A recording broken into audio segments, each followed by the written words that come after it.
श्री शिवाय नमस्तु। दीपावली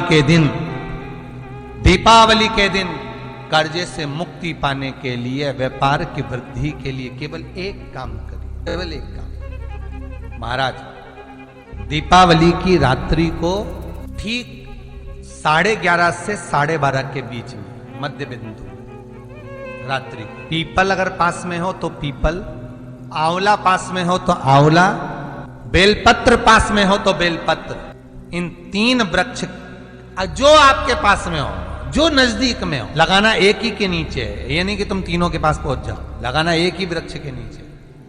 3 दीप अलग अलग, एक लक्ष्मी के लिए, गणेश जी के लिए, सरस्वती के लिए। 3 दीप घी के, एक फूल बत्ती का, 2 लंबी बत्ती का, फूल बत्ती मतलब गोल बत्ती का, और 2 दिए लंबी बत्ती, घी के भरे हुए दिए, खाली नहीं, पूरा भरा हुआ दिया, उसमें एक एक कमलगट्टा, कमलगट्टा जो हवन में चढ़ता है, किराने की दुकान पे मिलता है काले कलर का कमलगट्टा, दिए के अंदर रखकर सबसे पहले गोल बत्ती वाला दिया हाथ में रखिए, हथेली पर जलाकर, और अपने स्मरण करो लक्ष्मी का, कुल देवी देवता का स्मरण करिए, अपने पूर्वजों का स्मरण करिए, कर्जा मुक्ति का भगवान से विनती करिए, और बाबा कुबेरेश्वर महादेव का स्मरण कर कर फूल बत्ती, गोल बत्ती का दिया पेड़ के नीचे रख दी। दूसरा दिया जला हुआ उठाइए, उसकी बत्ती अपनी ओर हो, उसको उठाकर फिर अपने कुल देवी देवता का स्मरण करिए, पूर्वजों का स्मरण करिए, जिस भाव से दिया लगाने आए हो वो भाव को व्यक्त करिए, और दिए की बत्ती पेड़ की साइड कर कर रख दीजिए। तीसरा दिया उठाइए, अपने मन की कामना कर कर, जिसका कर्जा चुकाना है, व्यापार वृद्धि के लिए, संपदा के लिए विनय करिए, और उस दिए को जब उठाओ तो उसका मुख उधर का होना चाहिए, बोलते समय, स्मरण करते समय। जब नीचे रखोगे तब दिए का मुख अपनी ओर होना चाहिए। झोली पसार कर वृक्ष के नीचे प्रणाम करिए, नमन करिए, और झोली को वापस अपनी ओर गिरा लीजिए, घर चले जाइए, पलट कर मत देखिए, सीधे घर प्रवेश करो, और घर में जाकर अपने लक्ष्मी की जो पूजन करी है वहां प्रणाम कर लो साहब। 1 रुपया पूजन वाली जगह पर जहां लक्ष्मी की पूजन करी थी वहां 1 रुपया कोई रखा हो, कोई चांदी का सिक्का रखा हो, उसको उसी समय अलमारी में या तिजोरी में पटक दीजिए।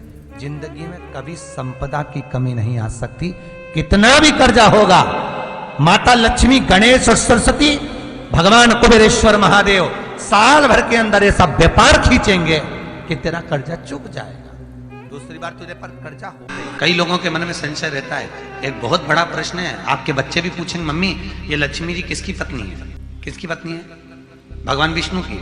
पर दीपावली के दिन पूजन तो गणेश जी के साथ होती है, दीपावली के दिन पूजन तो सरस्वती के साथ होती है। सरस्वती और गणेश से लक्ष्मी का संबंध क्या है? पूजन के मंडल में कहीं भगवान विष्णु का फोटो नहीं दिख रहा मम्मी, यहाँ तो गणेश जी दिखते हैं, सरस्वती दिखती है और लक्ष्मी दिखती है, उनके पति को तो साथ में होना चाहिए। बच्चे प्रश्न करते हैं, या घर की कोई प्रतिमा को तो उनके साथ बिठाना चाहिए, भगवान विष्णु को क्यों नहीं बिठाते? उसका केवल एक कारण है, क्योंकि लक्ष्मी अगर नारायण के साथ में विराजमान है तो वो अपूर्ण है। कौन है वो? अपूर्ण। और हिंदू धर्म में दीपावली के दिन हर व्यक्ति को पूर्ण लक्ष्मी चाहिए, इसलिए गणेश जी के साथ उसकी पूजन करते हैं कि अब लक्ष्मी पूर्ण हो गई, अब लक्ष्मी पूर्ण है। भारत की भूमि पर सबसे ज्यादा व्रत किसके होते हैं? पार्वती का। तीज का व्रत पार्वती का, चतुर्थी का व्रत पार्वती जी का, छठ का व्रत पार्वती जी का, जितने व्रत करती है माताएं सब पार्वती के करती है कि मैं सर्वस्व हूं, मैं पूर्ण हूं, मैं सब कुछ हूं। तो पूर्ण है का लक्ष्मी? तू अपनी जिंदगी में पूर्ण कब? लक्ष्मी की आंख में जल भर गया, क्योंकि लक्ष्मी को एकदम वचन दिल से लग गया, क्योंकि नारी की पूर्णता कब होती है? जब उसकी गोदी में औलाद हो। अगर संतान नहीं है तो नारी पूर्ण कैसे मानी जाएगी? तो नारी तो लक्ष्मी, और भगवान विष्णु को तो श्राप लगा, तुम्हारे घर संतान नहीं होगी। सुवाच का उनको श्राप था, दधीचि ऋषि की धर्म पत्नी का, जिनके गर्भ से पिपलाद ने जन्म लिया था, वो पीपल के पेड़ के नीचे, वो सुभाष का श्राप था, नारायण मेरा श्राप है तुमको कि तुम्हारे घर में औलाद नहीं होगी। आज भगवान लक्ष्मी से कह रहे हैं तू पूर्ण कब है, तू इतना अहंकार कर रही है, तेरी पूर्णता कहाँ है, तू इतने अभिमत्ता में कूद रही है, तू कहती है मैं पूर्ण मैं पूर्ण मैं पूर्ण। लक्ष्मी की आंख में जल भर गया, मायका छोड़कर लक्ष्मी सीधे सरस्वती के पास चली, ब्रह्माणी के पास में। सरस्वती ने पूछा क्यों रो रही है, क्या हो गया, तेरी आंख में आंसू क्यों भरा हुआ है। सरस्वती क्या बताऊं जी, वो लक्ष्मी बोली कि मेरे पति मुझको कह रहे हैं कि तू अपूर्ण है, तू पूर्ण नहीं है। इतने में भगवान माता सरस्वती ने कहा अरे तू क्यों रोती है, चल मेरे साथ चल, अपन चलते हैं, अपन पार्वती के पास चलते हैं। क्योंकि दुनिया में पूरी भूमंडल पर क्या पूरे देवमंडल के अंतर्गत केवल एक पार्वती ऐसी थी जो माताओं के अखंड सौभाग्य को देती थी, दुनिया को पूर्ण कर देती थी, दुनिया को किसी तरह से खाली नहीं भेजती थी। तो वो एक माता पार्वती थी। एक पार्वती ऐसी थी जो माताओं के अखंड सौभाग्य को देती थी, दुनिया को पूर्ण कर देती थी, दुनिया को किसी तरह से खाली नहीं भेजती थी। तो वो एक माता पार्वती थी। तो चल पार्वती पूछ रही है जी लक्ष्मी क्यों रो रही है, इसके रोने का कारण क्या है। लक्ष्मी को उनके पति ने कहा है कि तू पूर्ण नहीं है। इतने में माता पार्वती जी बोली अरे सरस्वती जरा ध्यान लगा कर देख कि लक्ष्मी को उसके पति ने अपूर्ण क्यों बोला। सरस्वती ने ध्यान लगा कर देखा और ध्यान लगा कर बोली पार्वती इनकी कोई संतान नहीं है ना, इसलिए इसको अपूर्ण कहा है, इतनी सी बात है, इसलिए अपूर्ण है, इसलिए इसको अपूर्ण कहा है। हाँ तो उतने में रोने की क्या जरूरत है। तुरंत बोली इसमें क्या रोना। पार्वती जी ने अपने छोटे पुत्र गणेश को गोदी में उठाया और उठाकर लक्ष्मी जी की गोदी में दे दिया।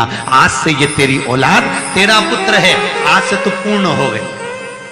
बोलो जय जय श्री, आज से तू पूर्ण हो गई।